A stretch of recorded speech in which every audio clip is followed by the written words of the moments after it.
सभी को नमस्कार।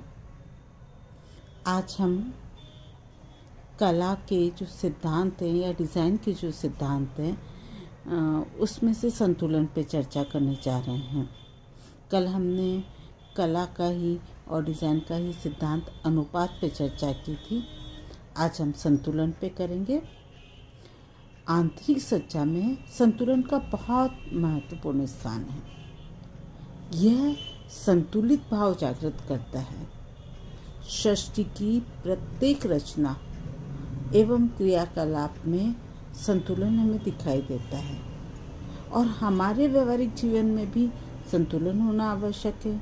यदि व्यवहारिक जीवन में संतुलन नहीं होगा तो हमारा सामंजस्य दूसरों के लोगों के साथ नहीं बैठेगा।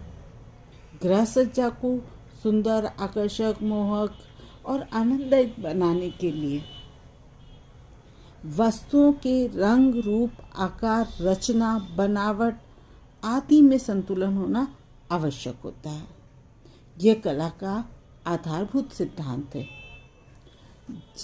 जिसके उपयोग से विभिन्न वस्तुओं के संयोजन में समानता एवं समायोजन आ जाता है।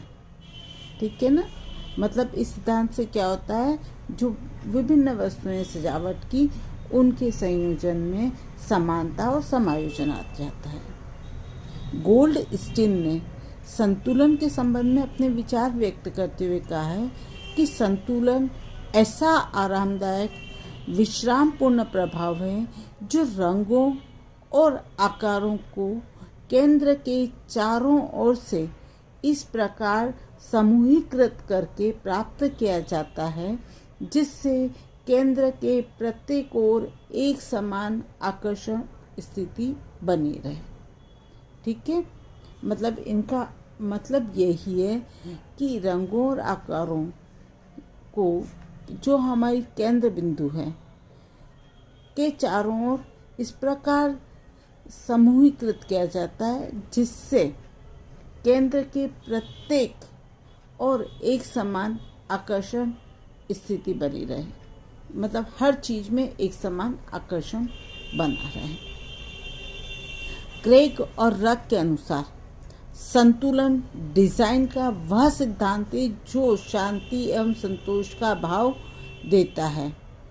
अतः संतुलन से तात्पर्य आराम, विश्राम एवं शांतिमय स्थिति से होता है। इसके प्रयोग से सज्जा आकर्षक, जीवंत एवं मनोहरी प्रतीत होती है तथा दर्शकों को सुख मिलता है, आनंद की अनुभूति होती है, उल्लास होता है और उत्साह की अनुभूति होती है। ठीक है। स्टेला सुंदरराज ने संतुलन के संबंध में कहा है कि संतुलन स्थिरता तथा बल का समान वितरण है। स्थिरता और बल का समान वितरण है जो विश्राम एवं शांति देता है। यह रंगों एवं आकृतियों के ऐसे संयोजन से प्राप्त किया जाता है जिससे मध्य बिंदु के दोनों ओर समान आकर्षण गृह सज्जा के लिए फर्नीचर, दरी, कालीन, कुशन कवर है, बेडशीट है, फूलदान है आदि के रंग, रूप, आकार, भार, माप, बनावट, दूरी, अनुपात, प्रकाश आदि में संतुलन रखना आवश्यक है। मतलब गृह सज्जा के लिए जो भी सामान है हमारे, उनके रंग, रूप, आकार, भार, माप, बनावट, दूरी और अनुपात में संतुलन रखना जरूरी होता है। एक कक्ष में एक वस्तु बहुत सुंदर रखी जाए और उसी के बगल में अगर हम दूसरी जो वस्तु है वह खराब रख दें, अनाकर्षक रख दें, सौंदर्यहीन रख दें तो क्या होगा, संतुलन बिगड़ जाएगा। परिणामतः सज्जा क्या होगी, अनाकर्षक हो जाएगी। ठीक है। कोई भी कलाकार कलात्मक वस्तु के निर्माण में रंग, रूप, आकार, बनावट और रेखा सभी कुछ में संतुलन रखता है, तभी उसके द्वारा निर्मित वस्तु या कलाकृति लोगों के मन को मोहती है। यदि थोड़ी सी भी असावधानी हुई तो संतुलन बिगड़ जाएगा और वस्तु सुंदर नहीं दिखती और उसका जो प्रयास है, मेहनत है, वह व्यर्थ हो जाती है। अच्छा, अब आती है बात कि संतुलन किस प्रकार लाएं। संतुलन दो प्रकार से लाए जाते हैं। एक तो औपचारिक संतुलन जिसे हम फॉर्मल बैलेंस कहते हैं, दूसरा अनौपचारिक बैलेंस या अनौपचारिक संतुलन जिसे हम इनफॉर्मल बैलेंस कहते हैं। अब आते हैं हम कि औपचारिक संतुलन आखिर है क्या। तो औपचारिक संतुलन को हम सम संतुलन या व्यवस्थित संतुलन भी कहते हैं। यह वह संतुलन है जिसमें किसी वस्तु को केंद्र मानकर या काल्पनिक मध्य रेखा मानकर उसके चारों ओर समान दूरी पर समान माप, बनावट, भार, आकार, प्रकार, रंग, रूप एवं आकृति की वस्तुएं सजाकर रखी जाती हैं। मतलब फॉर्मल में क्या है कि केंद्र के चारों ओर सब चीज़ें समान चारों ओर या समान दूरी पर क्या उसका माप, बनावट, भार, आकार, रंग, रूप सब में जो वस्तुएं सजाकर रखी जाती है वह भी क्या की जाती है, एक समान होती है। अच्छा, अतः केंद्र के दोनों ओर एक सा आकर्षण बना रहता है।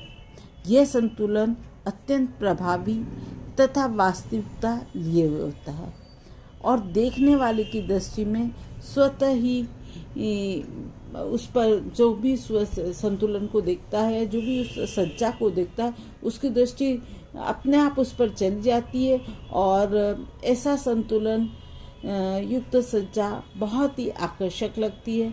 परंतु औपचारिक संतुलन भी हम दो प्रकार से कर सकते हैं। पहला है द्विसुडोल संतुलन और दूसरा है प्रत्यक्ष या स्पष्ट संतुलन। मतलब प्रत्यक्ष और स्पष्ट संतुलन और दूसरा पहला क्या था, द्विसुडोल संतुलन। तो द्विसुडोल जो संतुलन होता है वह क्या है, वह औपचारिक संतुलन है जिसमें केंद्र के दोनों ओर सज्जा एक सी की जाती है। तो वो कहलाता है द्विसुडोल संतुलन। किसी सुंदर वस्तु को केंद्र मानकर उसके दोनों ओर समान भार, माप, आकार, आकृति एवं रंग की वस्तुएं सजा दी जाती है, तो उसे हम कहते हैं द्विसुडोल संतुलन।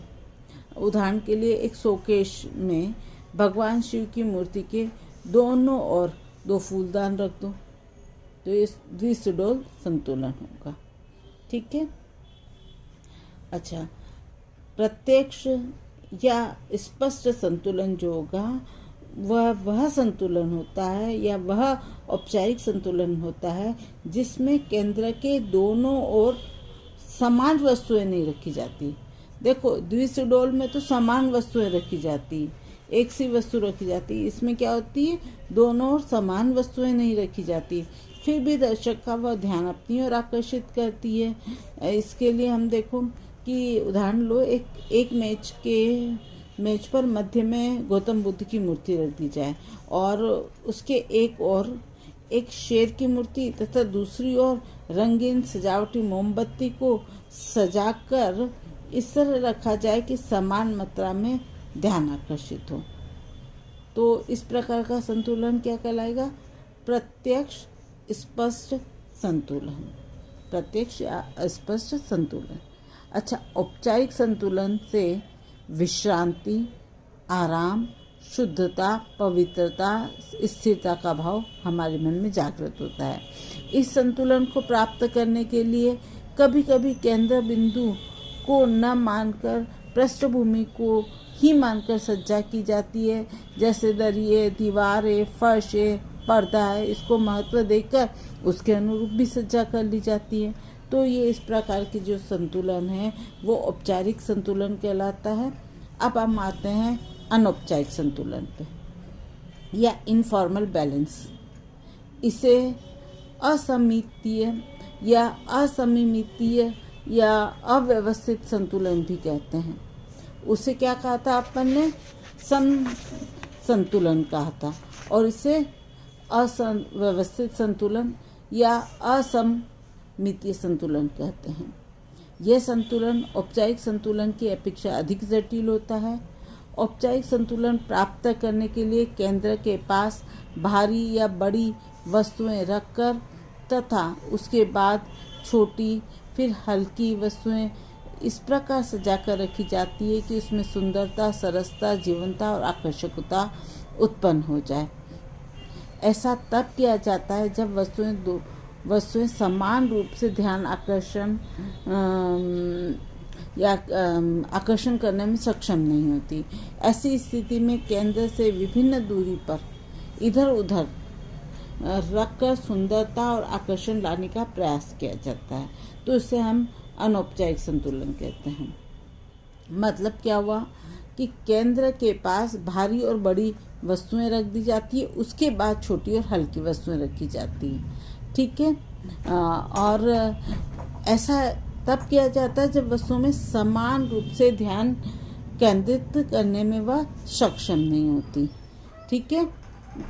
अच्छा, अनौपचारिक संतुलन प्राप्त करने के लिए जो सज्जा करता है वो किसी भी नियमों अथवा बाह्य निर्देशों से बंधा नहीं होता। वह अपनी इच्छा से, विवेक, बुद्धि और ज्ञान अनुभव के प्रयास से इस प्रकार की सज्जा करके कक्ष में सुंदरता और आकर्षण पैदा करता है।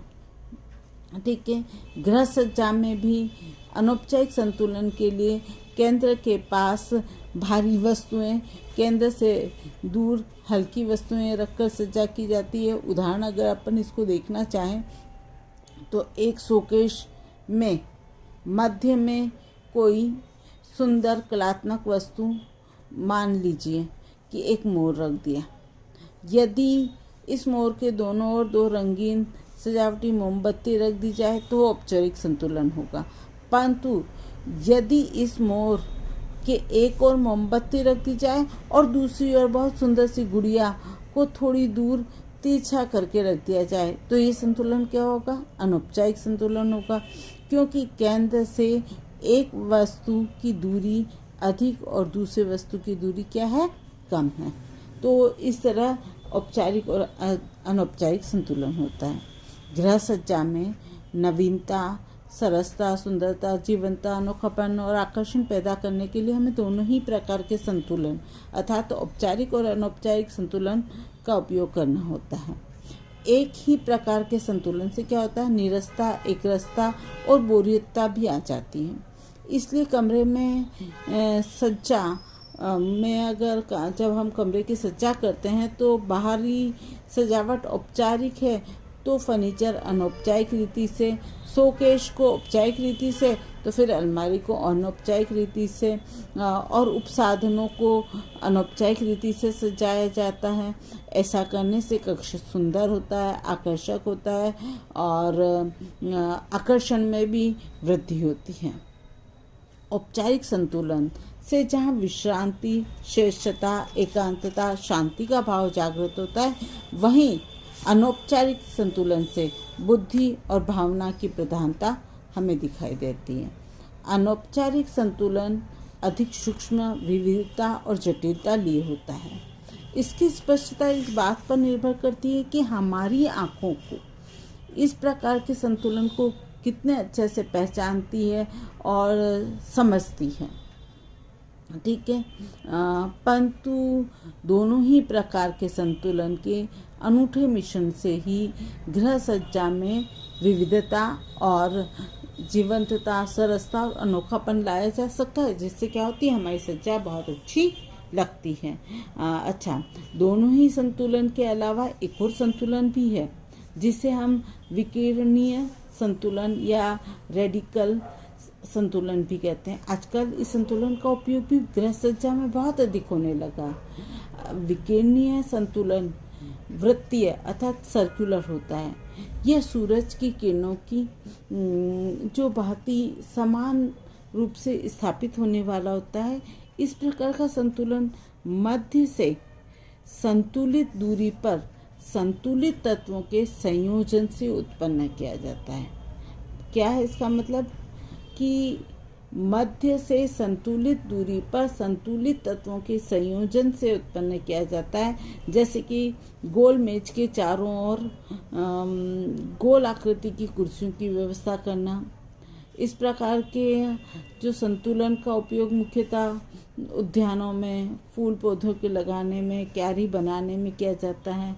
इस संतुलन से युक्त सज्जा बहुत ही सुंदर, आकर्षक और मनोहरी और अद्भुत लगती है।